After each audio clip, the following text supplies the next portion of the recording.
나이 들면은 그냥 소변이 자꾸 나옵니다. 애기와 다를 게 없어요. 무조건 방광에서 명령할 때 화장실 바로 가시면 안 됩니다. 참으셔야 됩니다. 근데 중간에 어떻게 참느냐, 전략이 필요로 합니다. 사람은 보통 3, 4시간에 한 번씩 소변을 보고요. 총 8번 정도 봅니다. 그리고 밤에는 아예 안 보시거나 아니면 한 번 정도 보시는 걸로 생각을 하시면 쉽겠고요. 하지만 65세 이상 시니어분들한테는 2번까지는 정상이라고 말합니다. 그리고 과민성 방광의 경우에서는요. 하루에 8번 이상 가시거나 밤에 2번 이상 가시게 되는 분들은 과민성 방광이라고 얘기를 합니다. 방광도 근육이라서 그 근육이 수축을 하면서요. 너 빨리 소변 보러 가야 돼 하면서 화장실로 보내거든요. 하지만 정작 소변을 보려고 그러면은 그렇게 많이는 나오지는 않습니다. 화장실 어디 있는지 자꾸 찾게 되고 소변을 못 참겠다라는 생각이 들면서요. 과민성 방광 환자분들 중에서 한 30-40%는 우울증과 불안증을 겪고 있다고 합니다. 흔히 과민성 방광 때문에 소변을 자꾸 참아야 된다라고 얘기를 하고 딴 생각을 해야 된다라고 얘기를 하는데요. 그런 거가 아니고요. 전략이 필요로 합니다. 방광도 아까 제가 말씀드린 것처럼 소변을 보라는 신호가 와요. 근데 그것과 뇌에서 내려오는 신호가 맞지 않는다고 그러면은요. 애기와 다를 게 없어요. 그냥 소변이 자꾸 나옵니다. 하지만 내가 배뇨 훈련을 하면서 컨트롤하게 되는 것처럼요. 이 신호가 어긋난 경우에서 다시 맞춰줘야 된다라고 생각을 하면 쉽겠고요. 무조건 뇌에서 명령할 때마다 소변을 보도록 하면 된다라고 생각을 하시면 쉽습니다. 그 뜻은 뇌가 정해줘야 됩니다. 시간을. 아침에 처음에 일어나셔서 소변을 보시고요. 그 다음에는요. 핸드폰이나 스마트워치에다가 2시간씩 알람을 맞춰 놓으십니다. 2시간이 떼데딕 울리면은 마렵든 안 마렵든 그때는 소변을 꼭 가시고요. 근데 시간이 안 됐다면은요. 소변이 마려운 증상이 조금 있더라도 참으셔야 됩니다. 그래서 2시간째 기다리는데 중간에 어떻게 참느냐라고 물어보시면은요. 소변을 보고 싶은 그 요의가 한 번에 그냥 팍 올라가는 게 아니고요. 천천히 올라갔다가 정점을 찍고 이렇게 내려옵니다. 그래서 처음에 쫙 올라올 때 하셔야 되는 거는 퀵 케겔이에요. 일반 케겔은 이제 5초 동안 조금 5초나 10초 동안 쉬고 그런 거고요. 퀵 케겔은요. 한 1, 2초 동안 홀드 하셨다가 쉬고 홀드 했다가 쉬고 그것을 5번 반복을 합니다. 그렇게 되면은 이제 방광도 속근을 자극을 시켜주면서요. 방광이 스턴됩니다. 그래서 소변 마려운 신호가 헷갈리게 되면서 요의가 점점 사라지게 되죠. 그런데도 불구하고 계속 올라간다 그러시면은요. 냉장고에 뭐 있지? 내가 이따가 저녁에 뭐 먹지? 이런 다른 생각을 해주면은요. 점점 없어지고요. 바로 없어졌을 때 화장실 바로 가시면 안 됩니다. 아예 요의가 없어졌을 때 시간이 됐을 때 가시면 됩니다. 남성분들도 과민성 방광의 경우 앉아서 소변을 보시는 게 좋고요. 소변을 한번 다 마치신 다음에요. 한 10초에서 20초 정도 쉬신 다음에 몸을 앞으로 기울이면서 방광을 살짝 복 앞으로 눌러주는 방법입니다. 만약에 이렇게 했는데도 좀 안 된다 그러면은 잠깐 일어났다가 다시 앉아서 복 앞으로 눌러보는 방법도 있습니다. 여성분들은 어차피 앉아서 소변을 보시니까요. 똑같이 따라 하시면 됩니다.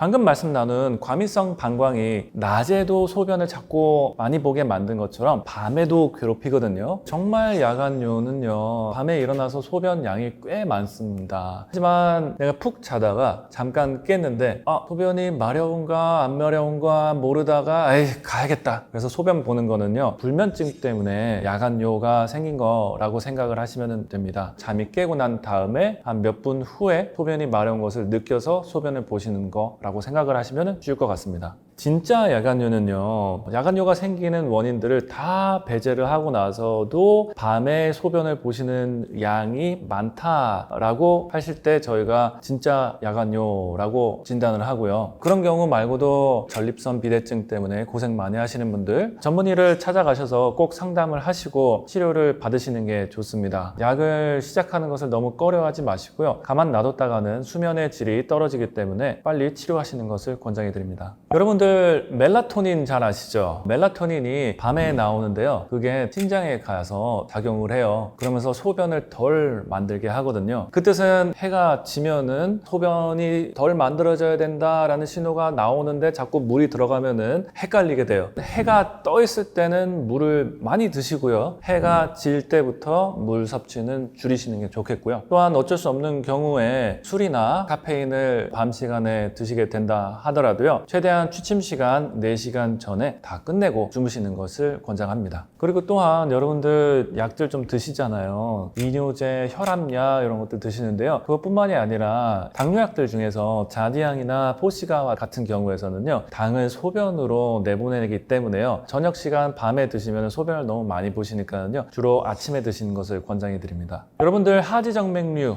이제 다리가 퉁퉁 붓는 경우 많이 경험하시죠? 예를 들어서 부종의 경우는 물이 다리 쪽에 이렇게 있는데요, 누웠다 생각해 보세요. 이 물이 수평이 되면서 체내로 많이 흡수가 되고 이 물이 다 소변으로 나오려고 합니다. 그런 것 같이 내가 다리가 좀 부었다 생각하시면은요, 바로 취침하지 마시고요, 다리를 심장 높이보다 좀 올려놓은 상태를 한 2시간 전에 해보시고 그 다음에 소변을 비우신 다음에 주무시면 좋겠고요. 다리에 있는 물을 조금 더 위로 가져와서 소변을 보려 하시면은요, 허벅지 운동을 하시면 더 좋겠고요. 또한 골반 앞쪽에 있는 서해부 쪽에 림프가 많이 모여 있기 때문에요, 다리가 이렇게 앉아서 접혀 있는 경우에서는 림프 순환이 좋지 않습니다. 그래서 엎드려 있는 것도 굉장히 좋고요, 림프 순환에. 두 번째 경우에서는 수면 무호흡증이에요. 내가 코를 골다가 숨을 턱 안 쉬었다가 쉬는 분들, 숨을 안 쉬었을 때 심장이 깜짝 놀라거든요. 그때 ANP라는 성분이 심장에서 나와서 콩팥으로 가서 이뇨작용을 합니다. 그래서 만약에 수면 무호흡증이 있다면요, 꼭 CPAP 머신을 사용하시는 게 좋습니다. 또한 여러분들 당뇨가 있으시다면요, 혈당이 높으면은 삼투압 작용 때문에 소변이 많이 나오기 때문에요, 자러 들어가기 전에 혈당 체크하시고 좋은 수치로 주무시는 것들 권장해 드립니다.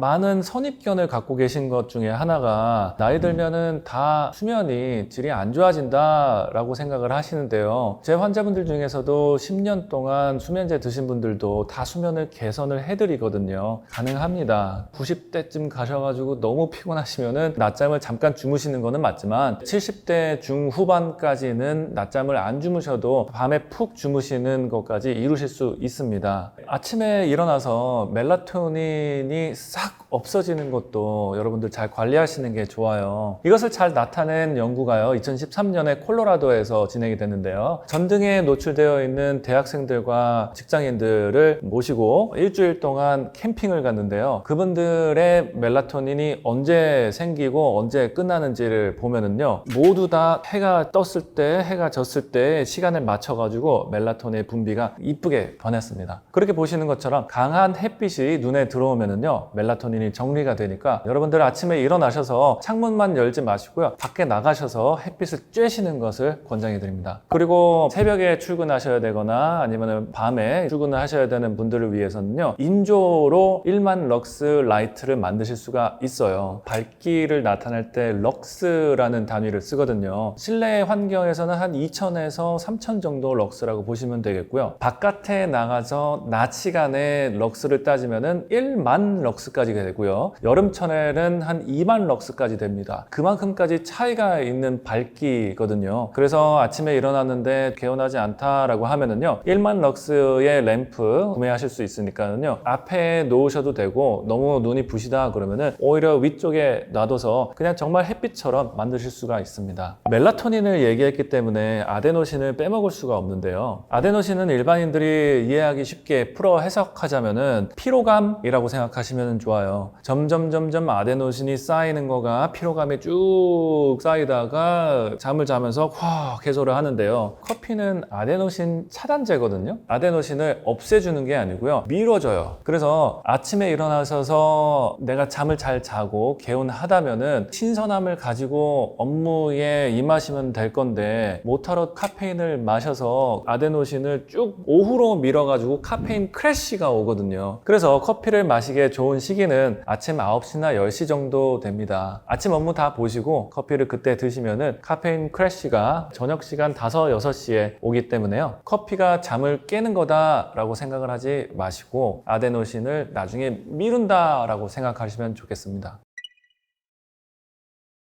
여러분들 90년대 9시 뉴스 보시면은 여름철에 너무 더워가지고 다 밖에 나와서 누워있는 거 기억나시는지 모르겠어요. 요새는 에어컨이 잘 보급되어 있어서 시원하게 주무시는데요. 그런 것을 보면은 몸은 더우면은 잠이 안 오고요. 살짝 추워야지만 잠이 옵니다. 그래서 도시에 생활하시는 분들 에어컨에 많이 노출이 되어 있거든요. 오피스에서도 22도, 집에서도 22도 계속 똑같은 온도만 유지하시면 좋지 않고요. 일부러 잠을 더 깊게 자고 싶다 하시면은요. 따뜻한 목욕 또는 샤워를 저녁에 한 15분 정도 해주시면 좋아요. 따뜻한 물을 대하면서 중심부에 있는 열이 바깥으로 나오게 되고요. 샤워장에서 나왔을 때 바깥에 있는 열이 증발하게 됩니다. 그러면서 속 안에 있는 체온이 1, 2도가 더 떨어지거든요. 그렇기 때문에 사람이 더 잠을 잘 자요. 만약에 샤워하는 거가 귀찮다 그러시면은 따뜻한 물로 조격하는 것도 효과가 있다고 하니까요. 그것도 시도해 보시면 좋겠습니다.